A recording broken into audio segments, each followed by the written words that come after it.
ড্রাইভারের কাছে না শোনা ছাড়াই হেল্পার গাড়ি টান দিছে। সিনটা দেখার পরে ড্রাইভার নিজেই স্টপ করে মারা গেছে। পানির নিচে থাকার কারণে আমার গায়ের উপরে প্রায় 12-13 জন পড়ছে। কি বাসের সাথে বাজি না, কোন জায়গায় দিয়ে বেরোচ্ছি বা কিভাবে বেরোচ্ছি উপর আল্লাহ জানে। গাড়িটা থামানোর পরে ড্রাইভার হচ্ছে চা পান খাইতে গেছে।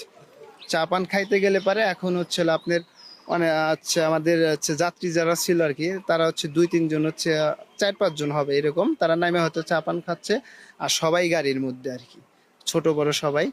তাই সেই ক্ষেত্রে আপনার হচ্ছে এলো যখন ফেরিটা আনলোড করা হয়েছে আর কি, আনলোড হওয়ার কারণে ওই ড্রাইভারের কাছে না শোনা ছাড়াই হচ্ছে হলো আপনি হেল্পার হচ্ছে উনি নিজের ইচ্ছায় আর কি গাড়ি স্টার্ট করে ওইখানে টান দেয়। টান দেওয়ার কারণে হচ্ছিল উনি হচ্ছে তখন হচ্ছে গাড়িটা ব্যালেন্স রাখতে পারেনি। ব্যালেন্স না রাখার কারণে হচ্ছে ওই টানের কারণে একবার ডাইরেক্ট নদীতে যা পড়ে। নদীতে যা পড়লে পারে তখন আমি হচ্ছে বাসের সবার পিছনে ছিলাম, পিছনে এক সিটের সামনে।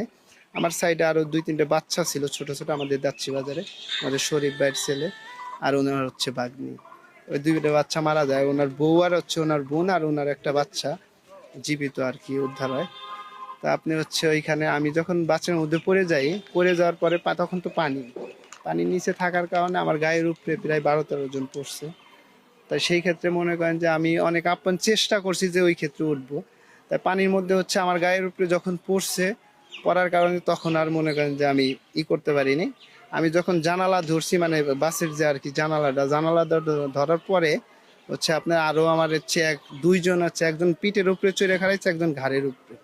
তাই সেই ক্ষেত্রে মনে করেন যে আমি সামনে দিয়ে না যায় হচ্ছে বাস যখন তলায় যাচ্ছে আর কি, মানে যাইবে গেছে পানির মধ্যে, তখন বাসের যে একটা ভুলকুনি মানে একটা পানির একটা স্রোত উঠতেছে উপরের দিকে ওঠার কারণে আমি ওই পানির ওই স্রোত ধরে আমি উপরে উঠি। উপরে ওঠার পরে আমি উপরে উঠতেছি, আমি জানি যে এখন আমি বাসের ভিতর থেকে বের হইনি। তারপর হচ্ছে আমি ওই স্রোতের কারণে আস্তে আস্তে উপরে উঠতে উঠতে ইনশাল্লাহ আমি উপরে উঠে যাই আর কি, বাসের সাথে বাজি না। কোন জায়গায় দিয়ে বেরোচ্ছি বা কিভাবে বেরোচ্ছি উপর আল্লাহ জানে।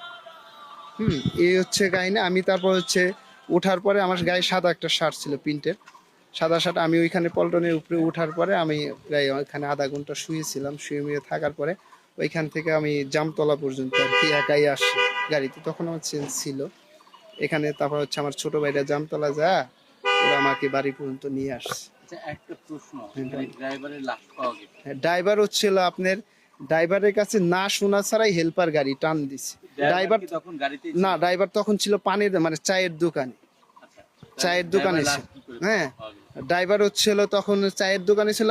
আমি যতটুকু শুনছি বা আমি ওইখানে দেখে আসছি, উনি ওইখানে চায়ের দোকানে স্টপ করে মারা গেছে ড্রাইভার। মানে উনি তো গাড়ি টান দেন, গাড়ি টান দিছে হেল্পার।